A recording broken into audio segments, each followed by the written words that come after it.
ফার্স্টেই বলে রাখি এটা কিন্তু কিছুদিন আগের ভিডিও। তোমরা যারা আমার ফেসবুকে সব পোস্ট দেখো তোমরা হয়তো অনেকে বুঝতে পারবে যে আমরা কিছুদিন আগে দীঘা গিয়েছিলাম, তো সেটারই ভিডিও।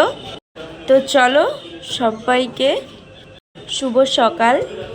কারণ আমরাও ভোর 5টা নাগাদ বেরিয়ে পড়েছিলাম। আর এইদিকে দেখো আমি কিন্তু একদম রেডি, টাইম মতো আমাদের টোটোও পৌঁছে গিয়েছি। তো টোটোয় করে আমরা এখন যাব রাজকোদার স্টেশনে।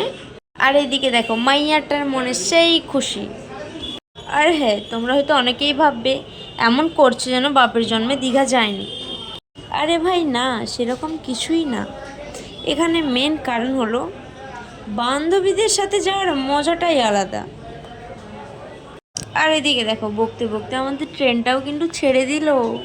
আর আমরা ট্রেনে বসে কোথাও যাব, সেখানে খাওয়া দাওয়া হবে না, সেটা অসম্ভব ব্যাপার। আর হ্যাঁ, সত্যি বলতে অনেক ভিডিও ক্লিপ নেওয়া হয়নি, অনেক কারণ আছে। আমরা কিন্তু পৌঁছে গিয়েছি দীঘাতে, আর তারপরে কিন্তু আমরা খাওয়া দাওয়া কমপ্লিট করে একদম চলে গিয়েছি স্নান করার জন্য। তো এসে দেখছি জলটা মোটামুটি ঠিকই আছে। পাক্কা আধ ঘন্টার পর দেখলাম যে পুরো একদম কাদা ঘোলানি জল হয়ে গেছে। তারপর কিন্তু আমরা আর ওখানে ছিলাম না, কিছুক্ষণ ফটো ভিডিও করার পর আমরা পালিয়ে এসেছি। জলে আর আমরা স্নান করিনি। আর এদিকে দেখো টাইম মতো আমরা এসে এখানে মন্দিরে পৌঁছেছি। তো দেখো সবসময় ফোনেই দেখতাম, মানে মন্দির হওয়ার পর কিন্তু আমি এই ফার্স্ট টাইম গিয়েছিলাম। তো আমি দেখে তো খুব অবাক, কারণ প্রচুর বড় জায়গা নিয়ে মন্দিরটা করা হয়েছে, তোমরা হয়তো অনেকেই জানো।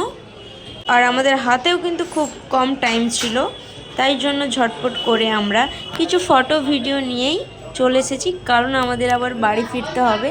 এই যে দেখো, তারপর কিন্তু আমাদের ট্রেন ছিল 8টাতে, কিন্তু ট্রেন লেট, তার জন্য ট্রেন এসেছে প্রায় 9:30 10টার কাছাকাছি। আর আমরা খুব ক্লান্ত হয়ে পড়েছি, কারণ সারাটা দিন আমাদের ওপর প্রচুর প্রচুর পরিমাণে ধকল গিয়েছে। তো টাটা, অন্য কোনো ভিডিওতে আবার দেখা হচ্ছে, তো সঙ্গে থাকো।